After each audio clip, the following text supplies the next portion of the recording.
ugukira ko mu buryo bw'umubiri, ugukira ko mu buryo bw'impwemu kuva ku Mana yonyene niyo idukiza mu bubasha bwayo, mu nkomezi zayo.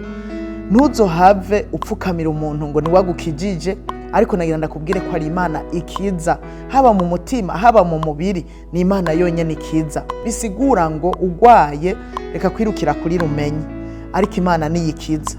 Abaganga Imana irabitiza ikabakoresha kugira ngo batuvure kubera baravyize. Imana ibahaye ubwenge ikabarongora, bakatwandikira imiti itandukanye tukayinywa.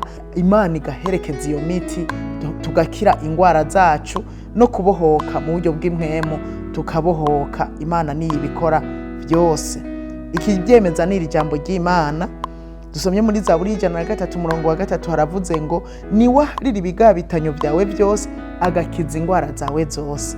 Uhoraho ni wadukiza kandi adukiza ingwara zose. Hariho ingwara abaganga badashobora kuronkera umuti canke gukiza, ariko Imana yo yikiza ingwara zose. Mbega ntimurumva abantu bakize kanseri mu buryo bw'igitangaza, ariko umuganga hariho igihe agerageza bikanka. Hari n'abandi bakize ibigwara, cyane narakize igitigu, narakigwaye ico gihe ndababara cyane gose. Umuganga arambwira ati uje kwa muganga kigeze kure.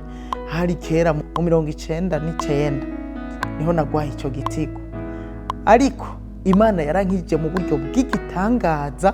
N'uyu munsi sinzapfa nsubiye kugwara igitigu, kandi ndatuye ko ntazopfa nsubiye kukigwara. Nuko rero Imana yacu ni ikiza yonyene, ikiza ingwara zose. Niwe acungura ubugingo bwacu, niwe adukiza ingwara akongera akatubohora. We wenyene niwe abikora. Mu mutima aradukiza, mu mpwema akadukiza. Imana ivyo niyo ibikora yonyene. Iyo turyumvise tukaryizera, ijambo ry'Imana riraza rigakora.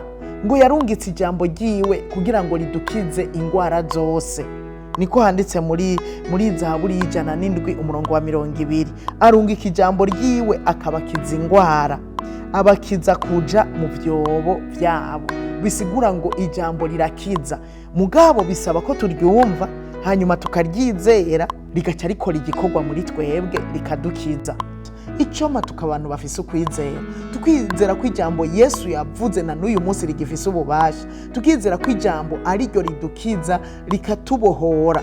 Twoje mu rusengero tukaza twuzuye uko kwizera, ijambo ry'Imana ryavugwa tukizera ko ridukiza, hanyuma tugataha dukize. Umuntu ntarinde kuja kurondera pastori insengera, pastori igira uko nakuriya, n'ijambo rirakiza.